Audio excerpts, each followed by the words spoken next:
gosti, poštovani predstavnici medija. Da se ne predstavljamo svaki put. Za ovaj put trebalo je sa nama da bude profesor dr. Nada Kostić, ali eto u posljednjem momentu se ispostavile neke obaveze i profesorka Kostić nije mogla da ima izlaganje danas u okviru Sabora univerzitetskih profesora, tako da ćemo dati priliku, vidjet ćete malo kasnije kome. Samo manji komentar. U ostalom danas je trebalo da se izlaže na temu Vlada nacionalnog spasa, narod bira, ta tema je već nekoliko izlaganja tema, nešto u okviru okruglog stola, nešto je trebalo da bude ovako u izlaganju pojedinih profesora, pa nadamo se da ćemo u neki drugi put čuti i mišljenje i izlaganje profesorke Kostića. Dakle, uvek se komentarisalo vreme i događaje pred veliku buru i nikad svet nije bio pred većim iskušenjem nego što je to danas. Da bi se izazvale promene ovakvih nesagledivih razmera, potrebno je ljude porobiti psihološki, sociološki, ekonomski, politički, ali najstrašnijim oružjima današnjice, psihotronskim oružjem. Deo ovog posljednjeg je svakako eksperimentalni medicinski tretman koji sadejstvo sa mrežama visoke frekvencije koja se najagilnije instalira u celom svetu i koja nije limitirana na dosad poznatu takvu mrežu. Uz podršku najmanje 60.000 satelita, taj proces podjarmljivanja čovjeka može da se aktivira svakog dana. I taj psihotronski spektar upravljanja čovjeka ima čitav sklop operacije od više desetina hiljada operacija i kada čitava društva budu legla u bezumna ponašanja koja nikad niste vidjeli, bit će to posljedica integracije tehnoloških dostignuća, davno vrlo opsežno testirani, koji će primeniti u najkompleksnijem obliku na čitavo čovečanstvo. Pa iz ovih novih mogućnosti kontrole elita će eksploatisati i novu poslušnost. Tako, na primjer, već se otvaraju otvaraju nove advokatske kancelarije koja treba da brane interese klijenata u metaverzumu ili bolje rečeno najbolje se živi od čovjekovog ropstva nove generacije.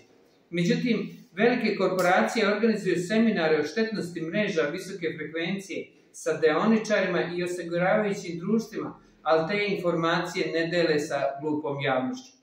Za to vreme višemilionski grad Shenzhen je prešao na električnu energiju u javnom i taksi transportu, promovišujući novi perpetuum mobile gde zagađenja nema u iskorištavanju električne energije, ali zato proizvodnja baterija i njihovo odlaganje proizvode takva zagađenja da svako ugljen dioksid zagađenje je simbolično u odnosu na tu vrstu devastacije prirodne sredine, ali to nije tema jer su posljedice u zemljama trećeg sveta.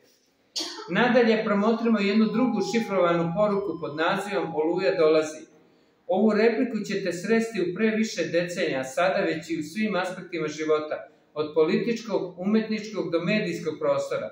I šta nam ta sintagma signalizira? Doduše manjini više, a mnogima puno manje, jer inače ne bi bila šifra, dakle da dolazi kompleks vođenog resetovanja, koje će jednostavno biti inicirano u jednom danu. I zato svaka iluzija da promjene životnih uslova neće biti je najveća iluzija današnjeg doba. No vratimo se u naš tužni atak. Prošla je zlokobna manifestacija pod nazivom Europride sa svim užasnim posljedicama. Iako je narod skazao kroz razna okupljanja svoju privrženost porodičnim tradicionalnim vrednostima, ustanovljenim Božjim zakonima, u samom Beogradu odvila se prava drama. U satanističkom ritualu, uzimajući crkvu Svetog Marka kao scenografiju i rugajući se pravoslavnoj svetinji, rugajući se i samom Gospodu kroz paklenu šetnju, tužni Beograd je doživeo da ga je izdala i svetovna i duhovna vlast u saradnji sa državnim službama.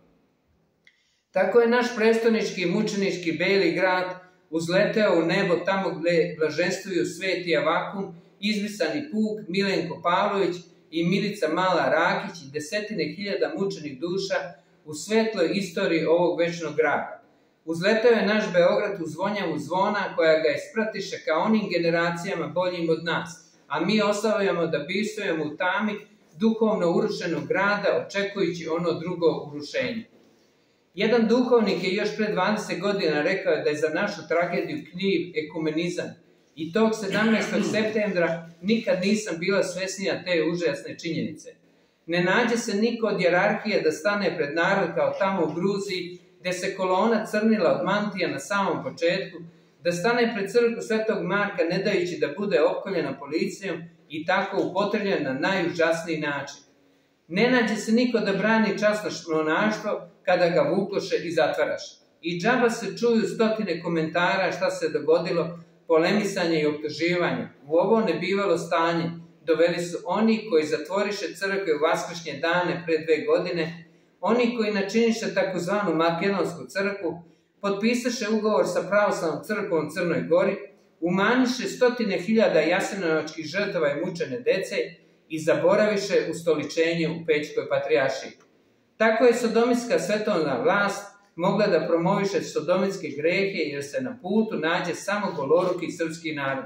I vreme će pokazati sve odgovore i ostaće zauvek postavljeno pitanje policiji. Samo mi recite kako vama nije žao, pa da se i mi smirimo.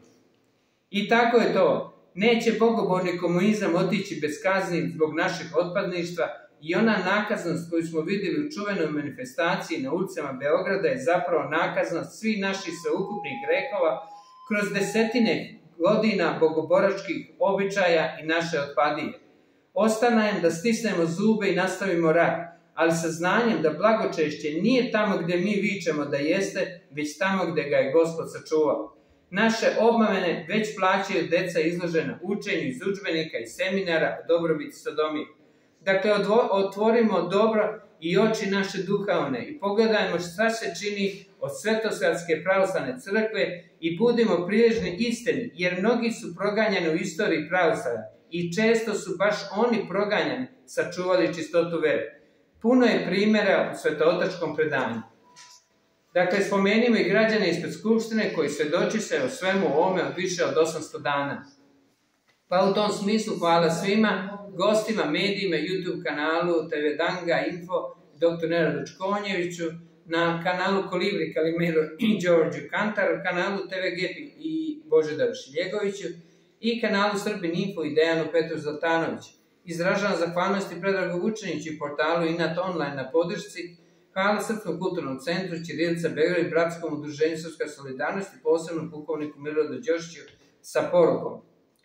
Oj svetovni i duhovni vođi, recite nam samo, kako vama nije žao belog grada Beograda? Eto, to bi bilo to.